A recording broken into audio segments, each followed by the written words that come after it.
Welcome to Christian Financial Perspectives, a weekly program where we talk about ways to integrate your faith with your finances. This is Bob Barber.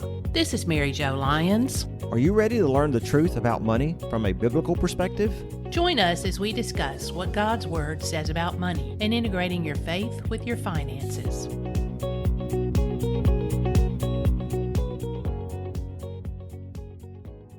If it's your first time listening, welcome to the program. And if you're a returning listener, welcome back.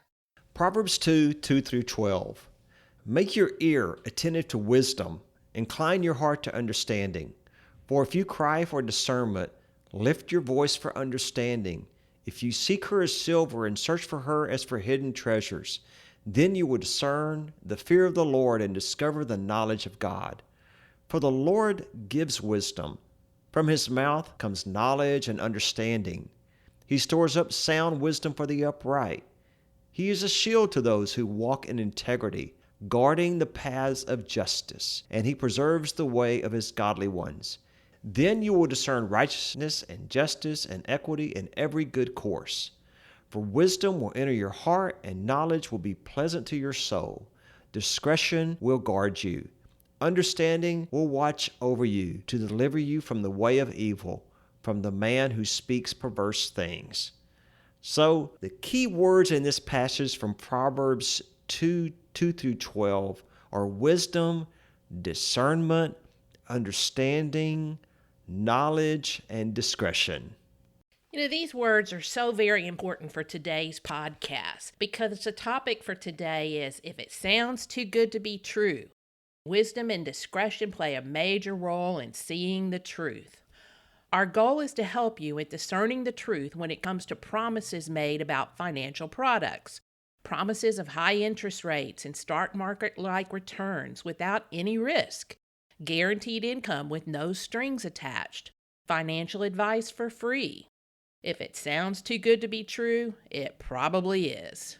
And another good scripture that came to mind as we were talking about this topic is from the 2nd chapter in Peter, verses 2-3. But there were also false prophets among us, just as there will be false teachers among you. They will secretly introduce destructive heresies, even denying the sovereign Lord who bought them, bringing swift destruction on themselves. Many will follow their depraved conduct and will bring the way of truth into disrepute. In their greed, these teachers will exploit you with fabricated stories. Their condemnation has long been hanging over them, and their destruction has not been sleeping. Wow. It's pretty deep, Bob. That's right. As I listen to these scriptures, have you ever listened to AM radio on Saturdays and heard these shows where these financial planners are promoting these products that offer great returns at little to no risk? I've heard a lot of them. What about you, Mary Jo? Oh, it amuses me. My husband and I will take a trip or go run errands on Saturdays, and we always turn it in just to see what makes us laugh. And it's so unregulated, and we're going to talk a little bit more about that. If our listeners could see us, we're doing that financial planners in parentheses in the air, if you will, because anyone can call themselves a financial planner or an investment advisor. Another reason that we want to improve our regulation, but there's more to understand there, and we're going to talk about that in a little bit more detail. Rachel always says to me, Bob, why do you listen to this? Because you get so mad at it. Because there's just so many false things that are said. And whenever I hear these things, I cringe because I know it sounds too good to be true. And listeners are getting sucked into a promise that is misleading and something they really don't fully understand. They want to believe it's true, Mary Jo, but it's just not. And what we're talking about many times are these financial shows that are pushing annuities, both index and fixed annuities. So in today's show, we're going to talk about some of the things they don't tell you on the radio. There's going to be 9 key points that we're going to share about the indexed and fixed annuities, but then we're going to talk about some other things that sound too good to be true that doesn't just have to do with annuities. The first key point I want to make, and this is kind of funny in a way, but in a way it's not. We all get those invitations in our mailbox that says, come have a free steak dinner. I always wonder. Yeah, you always wonder about that. Do they know who they're mailing that to? Oh, yeah, I don't. They probably don't when they mail it to us. But come get that free steak dinner, and there's nothing is free, and there's no free steak dinner in the long run. So be very careful when you get one of those invitations that's offering you a free steak dinner for some financial information. And you may be getting that free steak dinner, but you will be paying a commission, and it's probably a pretty big one because somebody actually paid for that steak dinner.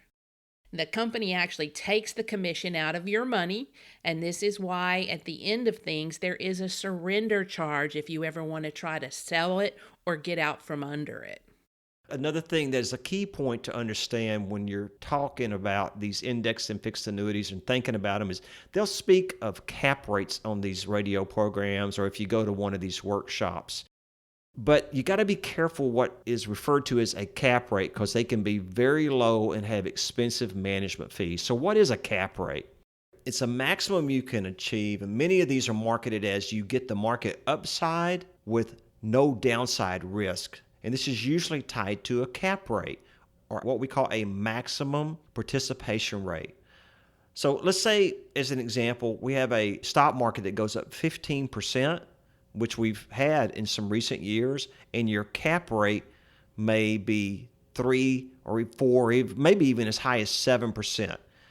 What happens is you give up the spread for the promise of no downside, but that's a very high cost to pay, wouldn't you think? I sure would, Bob. Participating in the upside, but very little of that upside. So it's really a misrepresentation. And again, it does make me cringe when I hear it. Some of these cap rates are even sometimes just 3% or 4%. So if the markets go up that 15% in 1 year, the company's taking much more than you made. They got to make money somewhere. Exactly. And that's okay. We understand money's got to make money, but be careful when you hear these terms of all stock market returns with no downside risk, because the risk here is you're giving up so much of your return. And some of these contracts give an option of what they call a spread instead of a cap rate. And this can allow unlimited upside of the markets, like if the markets go up 15, but the spread can range from 3 to 10% depending on the contract. So let me explain what the spread is. What the spread is actually an expense. So let's say the market goes up that 10% and the spread is 3 or 4%. Where they're taking away from that 10% that you made, taking away 3 or 4% of that. They're taking away 40% of the return that you made if it computes to a 4% spread and the markets go up 10%. Does that make sense, Mary Jo? Yes, we've gone over a lot, and that can be kind of confusing. As always, we're here to answer any questions, but again, there's no free lunch, and you're definitely giving up something on that upside, whether it's in the form of a spread or a cap rate. And you're giving up a lot. Giving up a lot. But those are terms you really need to understand. And remember, we started off with saying these are products that are very complicated and people don't really understand what they're buying. So we really encourage you to lift the hood and really investigate those terms. But Mary Jo, when you go to one of these workshops or you hear this on the radio, they never talk about the cap rate being low. They never talk about that spread. No, they use language that makes it sound so promising. There's another one to pay attention to, and the cost for ensuring a guaranteed income. And there is a cost to these, and there's lots of rules. They sell these as if you're getting a guaranteed income, and that's the benefit of an annuity. But you also need to look at how that guaranteed income is structured. You're usually limited to taking only 3 to 5% a year in the way of an annual payout. And if you have to dip into principal, you forfeit that guarantee. They also charge you an additional expense for those guarantees. Those guarantees don't come free. That increases the expense of the product that you're buying. Another thing that you'll hear a lot is that people will get bonuses when they put money into these types of annuities, like a large upfront bonus. Sometimes it'll range from 5%. Mary Jo, I've even heard as high as 15 or 20%. Yep. But with that bonus comes higher expenses or lower returns in the following years. Once they get you into it, then they have these huge surrender penalties. So it's like you can't get out. You've gotten maybe this 10% bonus up front, but then the following years, the rate of return, let's say on a fixed annuity, the rate of return is only 2% a year. So they're making up for it, where if you'd have bought one without the bonus, maybe you'd have made 4% a year. So you got to be very careful of these bonuses. They're sweetening it. They're dangling a carrot out there, but they're putting on some really tight handcuffs to keep you from going after that carrot. Yes, they are. This next one that you're going to share is so important to understand the annual statements when they get them. Your annual statements will come out and there will be numbers on them about your account value. But, it states that it's worth far more than it actually is. It can be quite misleading. So here's an example. Let's say you put in $100,000 and you got a 15% bonus from the annuity company. So your statement reflects a value of $115,000. But if you try to surrender that policy and the bonus is taken away, plus the commission is taken out, leaving you with much less than what you actually put in. So again, you need to lift the hood. Yeah, this is another occurrence that you got to be so careful of. I see this a lot, and people are like very surprised because they're saying, well, my statement says I'm worth $115,000, but if I surrender, I only can get back $90,000. And I always say, well, something's worth what somebody will give you for it. So, That's true. Another good one, Bob. yes, it is. Another occurrence that often sounds too good to be true turns out to be nothing but a Ponzi scheme. You don't realize it at first, but again, they make promises that are better than you can get in the market, and they promise inflated returns and little to no risk. Wikipedia defines a Ponzi scheme as a form of fraud that lures investors and pays profits to earlier investors with funds from the more recent investors. It's a scheme that leads victims to believe that profits are coming from product sales or from other means, and they remain unaware that other investors are the source of those funds. A Ponzi scheme can maintain the illusion of a sustainable business as long as new investors contribute new funds, and as long as most of the investors do not demand full repayment and still believe in the non-existent assets that are purported to own. Bob, I always think that once there's this big Ponzi scheme in the news and we all remind ourselves of Bernie Madoff and how that hit the headlines, but even today, we still hear about new Ponzi schemes out there and how many people are fooled by them. So it's not a thing of the past. It's an everyday happening. Yeah, there's that program called American Greed. They make a whole program on this. And it's interesting, though, how people get into these. And there's 4 key points to understand before you get into a Ponzi scheme. The first one is very interesting before I say it, because this is something that you just got to think about. Why are you getting into this? So the first thing is, don't allow greed to blind you from the truth. If it's promising consistently higher returns than normal year after year, that means something is up. So as an example, if it's saying it's going to make 10% every single year guaranteed, when we know the interest rates that you would get from a good high quality bond or down at your local bank is 2 or 3, something's up. So if you're getting into that, be careful, because it could be your own greed that's getting you into that, thinking, well, I'm going to make more than everyone else.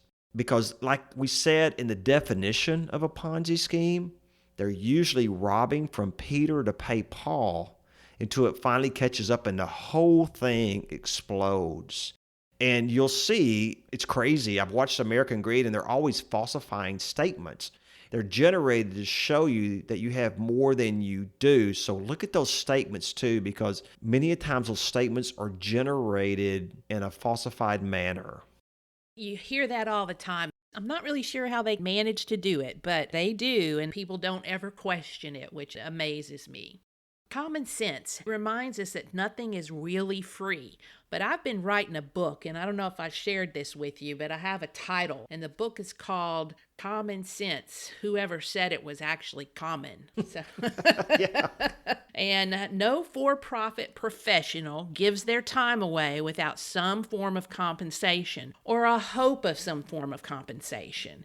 And that would be a nonprofit or a not for profit type of business model. That's not something that an advisor would be entering into. So you got to really think about that. And despite what you hear on AM radio on Saturday mornings, free financial advice is anything but free. Someone's paying for the radio time. It may be time again to lift that hood and see how this thing really ticks. So this takes us into our next one. We've talked about annuities, we've talked about Ponzi schemes, so now we're talking about free financial advice. And key points that you need to know is, number one, you pay for financial advice. And it's either in the form of a commission, a fee, or underlying expenses of the financial products you invest in. Somebody's making their money some way. The company takes money from your investments or your returns and pays the advisor. Or you pay the advisor from your investments. Or you pay the advisor directly. Financial products, mutual funds, ETFs, etc., all of them have expenses, and they may be hidden or unhidden. But they all have those expenses, because how else are the companies, I always say, paying for all that expensive advertising?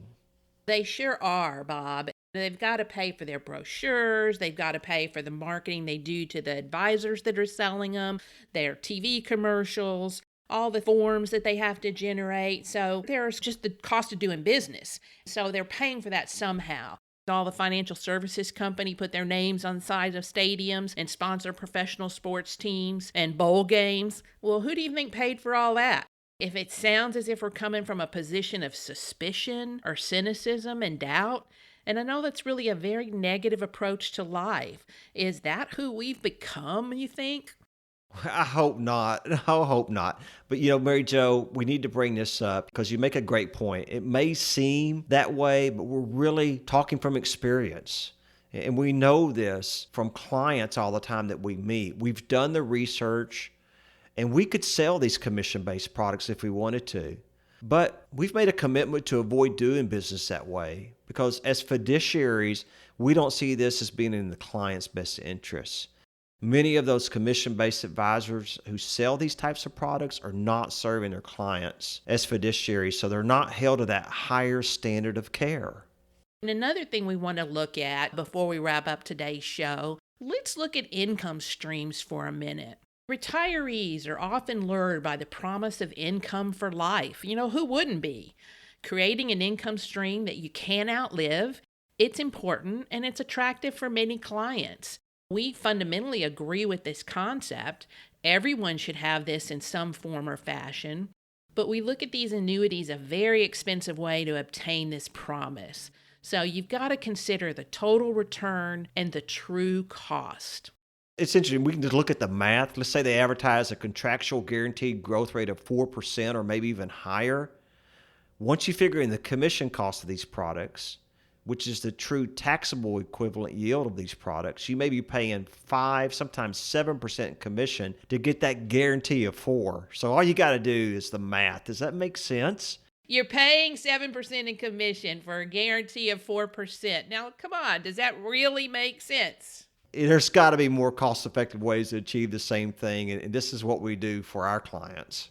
And much like the way the media describes the market each day, if you turn on CNBC or any of the other market shows, the Dow, it's soaring or it's crashing, it's diving to new lows or climbing to an all-time high.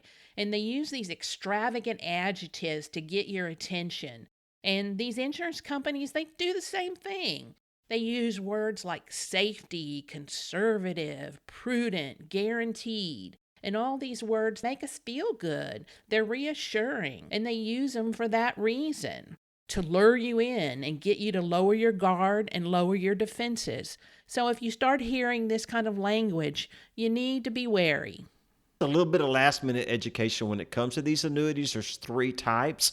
There's the fixed annuities, and these are insurance products that are regulated by the state insurance departments, and they're usually not categorized as securities, because if they were securities, the sales associates would have to be securities licensed, and as such, they'd be subject to much higher regulation. So as a result, these products and these sales tactics, they pretty much go unregulated.